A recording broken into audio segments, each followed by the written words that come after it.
perkenalkan, nama saya Nur Salina Sihombi dengan teman saya Trivena Lombu. Kami dari Prodi Kepemimpinan Kristen Semester 6. Jadi tujuan kami datang ke sini Amang untuk wawancara seputar bimbingan pastoral. Sebelumnya Amang boleh perkenalkan diri?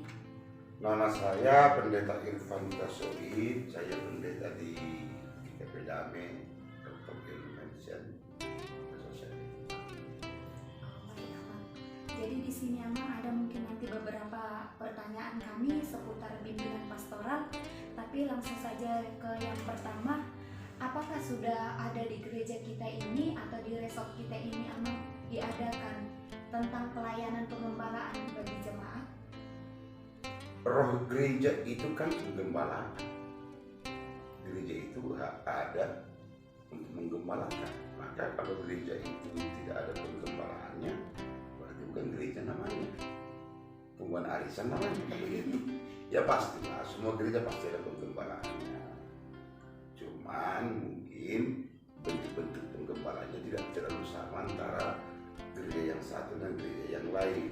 Nah, kalau kita bicara lebih luas sekali, ibadah itu juga bagian dari penggembalaan. Ibadah kan sifatnya pastoral. Nah, kalau ibadah bukan pastoral, ya ibadah tidak jauh beda sekedar hiburan. Kan begitu.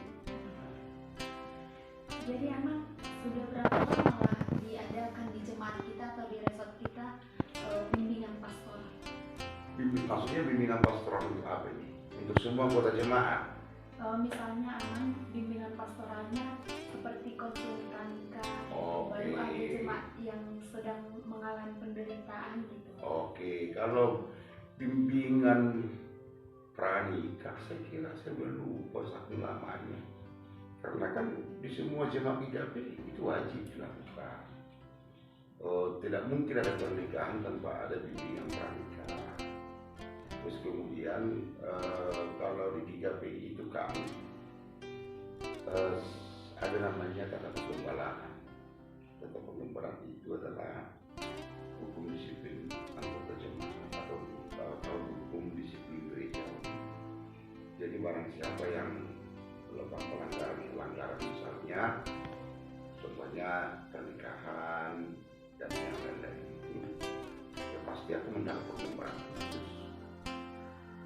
Ini juga kan bagian dari pada gereja. Jadi saya memang agak sulit kita mengatakan sejak kapan. Wah, mungkin jawabannya sejak gereja ini ada. Kita pasti penggembalaan seperti itu sudah dilakukan.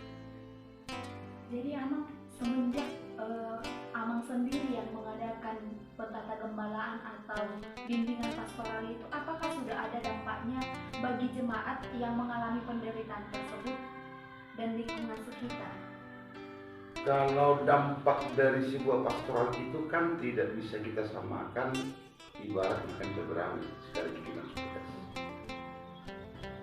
Pastoral itu kan sifatnya edukasi, pendidikan. Jadi yang namanya pendidikan itu kan tidak selalu tidak selalu bisa kita lihat hasilnya kapan, hari ini, besok, atau kapanpun. Nah, yang jelas kan pastoral itu kan adalah sesuatu yang sifatnya jangka panjang, yang tidak bisa kita tentukan hanya 1 minggu, 2 minggu hasilnya. Karena pastoral itu bukan hukuman. Kecuali kalau pastoral itu dimungkinkan disertai dengan sanksi hukuman yang bisa dikatakan. Jadi pastoral itu setidaknya kan memberi insight, pencerahan, bahkan lebih mendasar lagi. Pastoral itu kan transformasi pemikiran. Jadi ada kalanya gereja-gereja salah mengerti pastoral. Jadi saya kritik di gereja-gereja. Kadang-kadang pastoral dipahami menggugah emosi. Wah, kalau sudah emosinya meluap-luap, nangis segala macam, berhasilnya pastoral. Salah. Itu salah. Pastoral itu pada dasarnya adalah mengubah cara berpikir, mengubah paradigma, mengubah visi, sama seperti kitab Amsal berkata, jika tidak ada visi maka liarlah rakyat. Nah, kan begitu. bukan sekedar luapan emosional, bukan sekedar mau nangis-nangis apa segala macam, bukan. Nah itu yang pertama. Yang kedua, ada kalanya begini loh, orang melakukan pastoral itu menggurui. Misalnya ada jemaat yang menangis, nah, lalu orang melakukan pastoral karena mungkin entah karena meninggal keluarga dan sebagainya, dilarang menangis, itu kan salah. Justru seorang yang melakukan pastoral adalah menangislah selagi air mata masih bisa menangis. Karena pastoral itu harus disertai dengan empati, masuk dalam perasaan orang yang sedang dihadapi, bukan sekedar menggurui orang yang sedang dihadapi, tapi masuk dalam perasaan terdalamnya. Bahkan jikalau yang bersangkutan misalnya menangis, seperti kata Rasul Paulus, menangislah bersama-sama dengan orang yang menangis. Ya, ya. Nah, jadi ya itu prinsip-prinsip dasarnya. Jadi Amang, misalnya ada dalam gereja kita ini keluarga yang ingin bercerai, atau misalnya dia dililit hutang yang sudah beratusan juta misalnya, bagaimana Amang sebagai seorang konselor menghadapi yang seperti itu? Ada tantangan terberat ketika kita berjemaah yang dihadapi. Jadi agak berbeda karakter masyarakat Batak bergereja dengan masyarakat non-Batak. Kalau masyarakat Batak, kalau ada persoalan personal dia, misalnya soal hutang, soal kekeluargaan, dia itu harus cerita. Lalu kemudian kalau kita bandingkan dengan, ya nggak usahlah ini masyarakat masyarakat pedesaan ya. Tapi kalau kita bandingkan dengan masyarakat di perkotaan, keterbukaan atas persoalan-persoalan pribadi itu mereka lebih terbuka lah. Soal pribadi kan agak lebih terbuka kepada gereja. Bahkan pengalaman saya waktu di Jakarta, pendeta itu justru memang betul-betul bukan sekedar menjadi hormati dihargai, tapi memang dimanfaatkan sebagai bagian pertumbuhan spiritualitasnya. Misalnya ada pernah saya menghadapi anggota jemaat kita sekali di lingkungan, dia cerita sama kita, begini bang, begini. Ada keluarga yang pernah soal masalah keluarga, dia cerita sama kita. Tapi kalau di daerah-daerah seperti ini jangan, sulit kita untuk mengetahui itu, karena itu bagi mereka sangat privat yang tidak boleh diintervensi atau diketahui banyak orang. Karena itu adalah sebuah rasa malu yang cukup luar biasa kalau orang tahu itu. Sehingga yang terjadi seringkali adalah ketika masalah itu sudah pada puncaknya meledak, baru kemudian kalau istilahnya sudah cerai nggak cerai, baru ketahuan oleh gereja. Jadi seringkali makanya kalau konseling pranikah itu sudah dikatakan, selalu saya katakan sama jemaat di sini, kalau kau ada persoalan keluarga, suami istri, pertama-tama jangan kau bicara dengan orang tua, jangan bicara dengan keluarga, bicara dengan pendeta. Karena seperti tadi, tidak akan mungkin kita lakukan proses pastoral tanpa ada perubahan cara pikir. Nah, tapi kalau kau tanya misalnya di luar gereja jemaat ini, misalnya di Eropa, di Jakarta, begini loh. Prinsip pastoral itu bukan memberi solusi. Kalau kalian masih dulu, katakanlah nanti kalian berjemaah, katakanlah adalah jemaat yang membutuhkan pendampingan pastoral sama kalian. Jangan kalian tempatkan diri kalian sebagai sumber solusi. Kita bukan sumber solusi. Kita hanya teman mereka, menguatkan mereka. Pada akhirnya mereka harus memikirkan solusi mereka. Dan kita hanya meneguhkan keyakinan mereka untuk menempuh solusi. Jadi justru kita ini mengeksplorasi. Kalau pastoral itu posisi kita adalah mengeksplorasi potensi-potensi yang ada dalam diri mereka, menggali potensi-potensi yang ada dalam diri mereka, lalu kemudian membimbing mereka untuk melihat potensi itu untuk memecahkan masalah-masalah yang ada. Lalu kalau mereka sudah punya solusi, baru kita berikan penguatan kepada mereka, menguatkan batin mereka, pikiran mereka, hati mereka untuk melakukan itu. Makanya Proses pastoral itu selalu disertai dengan satu kata, apa? Pendampingan. Kita hanya mendampingi, kita hanya mendengar. Karena orang pada puncak pergumulannya butuh orang yang sangat dipercayai, yang mau mendengarnya. Karena jarang mencari orang yang betul-betul dipercayai, yang mau mendengar. Bukan menggurui gitu loh. Kalau menggurui banyak, mendengar. Apalagi kita orang Batak, paling sulit untuk mendengarkan. Maunya menggurui ya. Iya. Nah itu dia. Jadi pertanyaan selanjutnya, Mang, jika di era digital ini misalnya tidak diperlukan lagi seorang pendeta yang harus datang mengadakan konseling pastoral begitu, Amang sebagai pendeta, bagaimana tindakan Amang menghadapi era digital ini? Wah, justru era digital ini membuat lapangan pastoral ini semakin luas.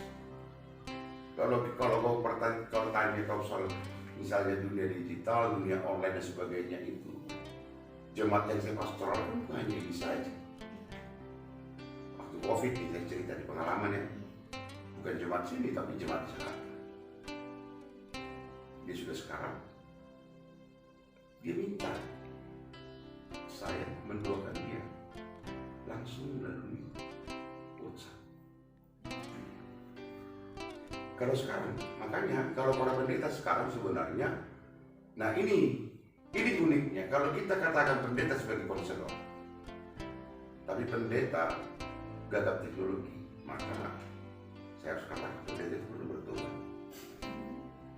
Oh iya, saya harus katakan itu pendeta perlu bertobat dalam banyak hal. Artinya jangan merasa asing dengan perkembangan teknologi. Karena kalau pendeta kalau pendeta itu tidak lagi atau tidak mau belajar dengan penemuan teknologi baru, maka jemaat kita ini kan bisa lari ke yang lain. Karena dunia digital ini kan dunia pasar bebas. Nah, misalnya kalian nonton waktu dulu masih COVID, ibadah live streaming. Gereja misalnya GKPI, kau kan tidak harus lagi mengikuti ibadah GKPI, kau mengikuti ibadah GBI Mawar Saron, kau mengikuti ibadah HKBP Menteng. Dunia digital kan dunia pasar bebas. Jadi kalau para pendeta sebagai konselor tidak memahami dunia digital, bagaimana mungkin dia mengkonselingkan lebih banyak domba-domba Allah itu? Nah ini terakhir ini saya ceritain. Beberapa waktu minggu yang lalu ada anggota jemaat kita, bukan di GKPI, tapi di Jakarta, dia katakan begini, saya sangat percaya dengan kamu. Saya sudah tahu bagaimana cara berpikir kamu. Saya mau konseling sama kamu karena saya mau dioperasi kanker mulut dan tidak ada tujuan. Jadi saya bilang begini, oke nah, saya akan siapkan di Zoom. Ya udah saya konselingkan di lewat Zoom. Tadi ibadah lewat Zoom. Karena di situ bedanya antara seorang konselor dalam konteks gereja dengan seorang psikolog. Seorang konselor di gereja itu bukan konselor namanya kalau setiap pendampingan itu dia dihadiri dengan doa. Karena itulah kekuatannya. Psikolog nggak harus. Itu bedanya, meskipun ada sisi yang saling beririsan ya, yang hampir sama peran antara psikolog dan konselor di gereja seorang pendeta. Tapi pendeta itu bedanya di gereja adalah setiap pendampingan atau percakapan pastoral itu mesti diakhiri dengan doa. Jadi kalau kau kaitkan dengan media digital, media digital membuat pendampingan pastoral ini melampaui teknologi. Jadi bukan hanya jemaat GKPI, tapi saja sekarang saya konseling. Apalagi di masa COVID, ada yang anggota jemaat meninggal, keluarganya meninggal karena COVID, dia keluarga cerita di kita. Cakap melalui Zoom, saya siapkan Zoom. Bukan cuma kita loh. Pertanyaan saya selanjutnya begini, ketika Amang temui di jemaat kita ini misalnya, atau apakah sudah pernah di jemaat kita misalnya misalnya ada jemaat kita yang hamil di luar nikah, maaf kata ya Mang, hamil di luar nikah. Maaf kata itu memang. Iya.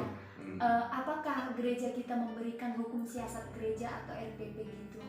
Ini banyak gereja ini yang sekarang berbeda pendapat tentang itu.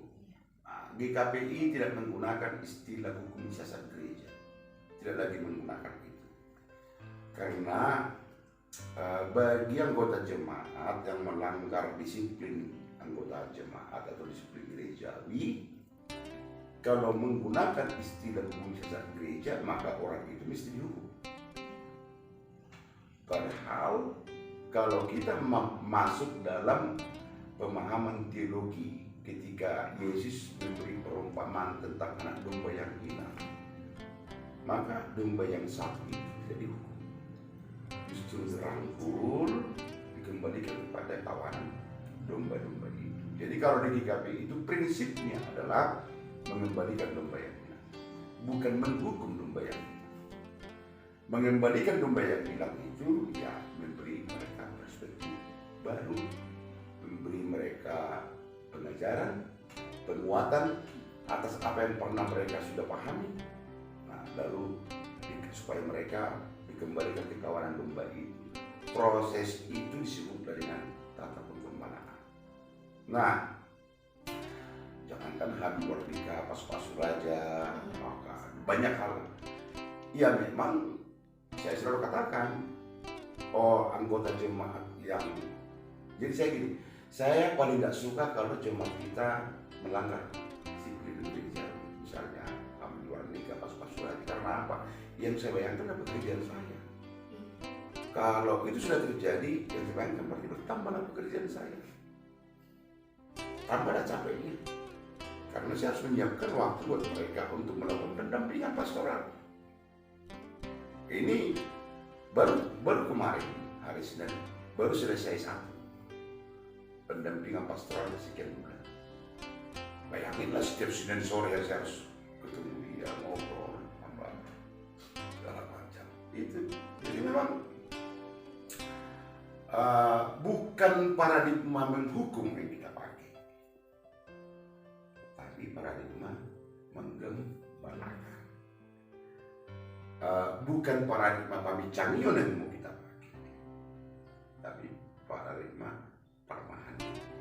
Jadi prinsipnya adalah mereka dikembalikan ke kawanan domba itu, supaya mereka kembali satu kawanan, sama seperti Yesus yang mengembalikan satu ekor domba ke kawanan yang 99 itu, sehingga kawanan itu kembali 100 ekor domba. Nah, itu. Jadi mungkin ini memang pertanyaan saya yang terakhir, bagaimana pengalaman pastoral di gereja ini berhubungan langsung dengan lingkungan sosial yang ada di masyarakat?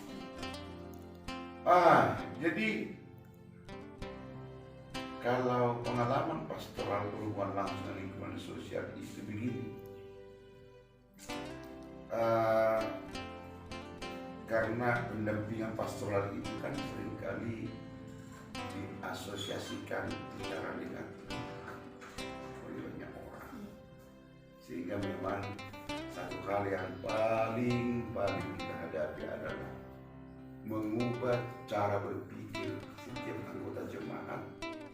Jika dirimu dikenakan tetap penggembalaan, itu bukan hukuman sama dirimu. Dan kepada anggota jemaat juga justru sering kita katakan, dan ada lingkungan lah, karena lingkungan sosial kita katakan, kalau ada anggota jemaat yang dikenakan tetap penggembalaan, jangan itu dialienasi, jangan itu dibully, justru itu harus dirangkul supaya mereka lebih percaya lagi untuk kembali ke dalam kawanan kembali. Justru ketika menjadi ini, rasa takut, rasa malu orang yang melanggar disiplin gerejawi terhadap bullying, terhadap alienasi, membuat mereka menutup diri, sehingga apa yang sesungguhnya sudah ada masalah bagi mereka dan bukan. Sekiranya penyelesaian sejak dini, sekiranya mereka terbuka sejak dini maka sudah ada penyelesaian. Tapi karena rasa malu tadi, tak itu mereka menutup permasalahan ini serapat-rapatnya. Suatu ketika meledaklah besar. Nah, jadi sebenarnya gini, sederhana saja lah cara berpikirnya. Pastoral itu mendidik atau menggembalakan individu-individu secara khusus lah, individu-individu di setiap keluarga secara khusus. Memang ada penggembalaan umum ya, khotbah ibadah itu penggembalaan, tapi secara khusus itu adalah mendidik individu-individu berbasis keluarga atau berbasis individu. Kata Plato begini, semakin baik keluarga, semakin baik polis atau polis negara kota. Semakin baik keluarga, semakin baik masyarakat. Jadi sesungguhnya untuk menciptakan kebaikan di tengah-tengah masyarakat ini, maka kebaikan keluarga yang pertama-tama usahakan. Caranya bagaimana? Ya pastoral. Itu mungkin dari saya, Bang. Tapi ada mungkin pertanyaan dari teman saya, silakan. Memang pertanyaan saya selanjutnya, Saya minum kopi ya. Iya. Tadi gak usah minum. Kalian harus santai. Itu terlalu kaku. begini ya Bang. Pertanyaan saya itu, apa saja yang termasuk dalam pelayanan pastoral dalam gereja ini? Oh iya, makanya saya katakan tadi ada dua jenis pastoral secara khusus. Terutama untuk di GKP ada penggembalaan umum, ada penggembalaan khusus. Penggembalaan umum itu apa? Ya ibadah termasuk penggembalaan umum. Di dalam Alkitab juga penggembalaan umum. Prinsipnya penggembalaan umum adalah menjadikan anggota jemaat itu menjadi jemaat yang rasuli. Itulah prinsip. Sebagaimana dikatakan di Roma 12 ayat 2, supaya engkau tidak sama dengan dunia. Jadi walaupun ada di dunia, tapi tidak sama dengan dunia. Prinsipnya adalah penggembalaan umum. Ya, itu yang pertama. Penggembalaan khusus itu ya seperti tadi. Misalnya, ada anggota jemaat kita mau menikah, ada yang pranikah, ada anggota jemaat kita yang melanggar disiplin gerejawi, penggembalaan buat mereka, kan begitu. Nah, penggembalaan itu pun dilakukan bukan untuk menghukum, tapi mengembalikan mereka kembali ke kawanan hamba Allah. Lalu kemudian ada jemaat yang berduka. Artinya penggembalaan umum itu lebih bersifat komunal, penggembalaan khusus lebih bersifat personal. Gitu. Apakah ada bagian tersulit dari pelayanan pastoral dalam jemaat? Oh iya, sulit itu, sulit. Saya waktu studi, saya bukan orang pastoral. Makanya kan dari awal saya tanya, apakah kita bicara teologi pastoral atau praksis pastoral? Kalau teologi pastoral itu masuk dalam cakupan saya, karena itu teologi konstruksi dalam pencabangan ilmu teologi saat ini. Nah, jadi praksis pastoral itu bagian dari praktika. Nah, jadi setelah saya masuk berjemaat, maka saya harus berkata, masih ada yang merasa saya kurang dalam ilmu teologi praktis pastoral itu. Karena apa? Saya kan orangnya teologi konstruksi atau teologi sistematika. Itu justru teologi sistematika kan justru memberikan konstruksi berpikir, ya kan gitu. Lebih mengajarlah. Orang yang mengajar itu kan sudah dia. Makanya jangan ketemu pendeta dengan pendeta kan gitu. Pasti nggak ada sulit ditemunya. Jangan ketemu guru dengan guru, sulit ditemunya. Nah, ketika berjemaat itu harus melakukan praksis pastoral dengan norma-norma pastoral. Bagian tersulitnya adalah satu, menahan untuk tidak menurut, tapi mendampingi dan mendengar. Yang kedua, ketertutupan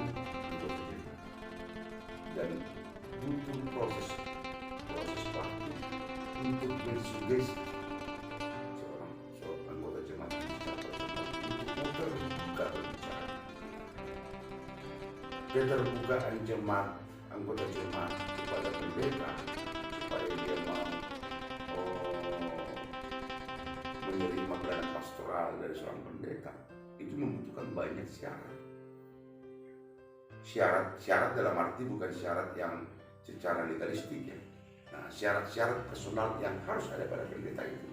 Yang pertama, pendeta harus betul-betul dipercayai. Nah, artinya ketika anggota jemaat mau curhat sama pendeta, si anggota jemaat itu harus yakin bahwa pendeta ini enggak bocor ke sana kemari. Jika pendeta itu sudah punya keluarganya seperti keluarga pendeta, baik istri atau suami pendeta itu juga harus betul-betul dipercayai. Jangan suka nyambung-nyambung lidah kan begitu. Kepercayaan kepada pendeta itu proses waktu. Jangan harap kamu baru 1 bulan, 2 bulan, 3 bulan, 4 bulan, 5 bulan, bahkan 6 bulan kamu di jemaat sudah dipercaya oleh jemaat atau tidak. Butuh proses waktu. Bisa setahun, 2 tahun. Dan itu butuh banyak pembuktian yang harus ditunjukkan oleh si pendeta bahwa pendeta itu memang layak untuk dipercaya. Nah, terus yang ketiga, kemampuan. Anggota jemaat tidak akan pernah curhat dengan pendetanya kalau pendetanya itu tidak mampu mengedukasi. Yakin deh. Meskipun tadinya penggembala bukan menggurui. Tapi cara berpikir jemaat ini ketika ngomong sama pendetanya, kalau pendetanya itu ya malah ngomong aja pas-pasan, nggak mungkin dia akan ngomong karena dia berkata apa yang bisa memperoleh. Jadi makanya saya selalu katakan kepada pendeta, para pendeta muda, pendeta itu modalnya adalah membaca. Kalau pendeta tidak pernah dan tidak mau membaca dan mempelajari hal-hal yang baru, maka sesungguhnya dia rasa mundurlah dari pendeta. Karena harus membaca. Karena bertambah zaman, bertambah kompleks kehidupan. Bagaimana dia melakukan pastoral kepada jemaat sementara dia tidak memahami kompleksitas kehidupan sekarang? Dari mana dia akan ketahui kompleksitas kehidupan yang belajar? Membaca, menangkap tanda-tanda zaman seperti kata kitab Wahyu. Okay. Yang menjadi pertanyaan ya, apa hal-hal yang dapat atau pelayanan apa saja yang dilakukan oleh gereja atau amang bagi jemaat yang mengalami penderitaan atau mengalami permasalahan? Itu akhirnya, jangan kan ya, mendengar mereka saja mereka suka menangis. Jadi kadang orang saking beratnya pergumulannya menangis saja dulu syukur itu bisa menangis, lepas semuanya. Sering kali saya melakukan itu di sini. Dan inang pendeta kadang-kadang tidak tahu itu siapa orangnya. Datang aja, memang aku mau ngomong sama Amang. Masalah apa? Ada penting dan rahasia, oke. Itu psikiater siapa itu saya. Ada di atas itu, ada ruangan di atas. Ketika dia nangis, udah plong rasanya. Itu makanya prinsip Tuhan dengarkan, dalami, rasakan. Membuat ada orang saking beratnya pergumulannya nangis aja juga nggak bisa, nangis juga nggak bisa, atau tidak ada kesempatan untuk menangis. Jadi hanya kita berikan waktu saja, waktu buat dia menangis di hadapan kita lalu menepuk pundaknya. Udah lebih dari sekian ribu jawaban bagi dia itu. Nggak perlu ngomong, habis nangis ya berdoa ya udah selesai. Kan udah lupa. Seperti saya katakan tadi kan, pada dasarnya kita tidak memberi solusi. Kita mendampingi mereka agar dan menguatkan mereka supaya mereka bisa menemukan solusi. Jadi solusi dari kita. Saya kalau datang masalah pacaran misalnya, kalau ada persoalan dengan pacaran, kalau udah diputus 7 kali, putus sambung kan. Nah, sebenarnya kalau kau datang sama aku hanya ada 2 solusi. Putus, nyambung. Tapi saya nggak boleh ngomong gitu. Saya harus menggali, mengeksplor potensi dalam dirimu, rasamu, pikiranmu, terhadap pacarmu misalnya, harus explore terus. Makanya dalam konser kita cuma banyak bertanya terus. Kemudian setelah begitu berikan satu kalimat kunci yang tidak menggurui, tapi kalimat kunci yang menginspirasi. Begitu. Jadi jangan menjadi seorang yang merasa super das mengetahui segala sesuatu. Seorang konselor salah itu, sesat itu. Jadi Amang mungkin tambahan ini ya, Amang. Kalau misalnya Amang temui di jemaat Amang itu ada jemaat kita yang malas beribadah udah beberapa bulan, bahkan sekali setahun pun itu tidak diharapkan gitu misalnya, Amang. Bagaimana, apakah gereja mengadakan atau pelayan-pelayan gereja mengadakan kunjungan bagi jemaat-jemaat yang malas? Kalau untuk konteks harusnya demikian. Kalau untuk konteks seperti saya dulu tadi ini, sulit kita melakukan apa yang seharusnya ini. Artinya secara formal ya. Hanya saja bagaimana caranya? Ya, waktu ketemu bisa apa? Jadi sekarang pastoral itu, kalau katakanlah supaya datang orang ke gereja, hanya dengan membangun persahabatan saja, perkawanan. Jemaat yang rajin beribadah, yang tidak rajin beribadah, dia tetap sebagai sahabat.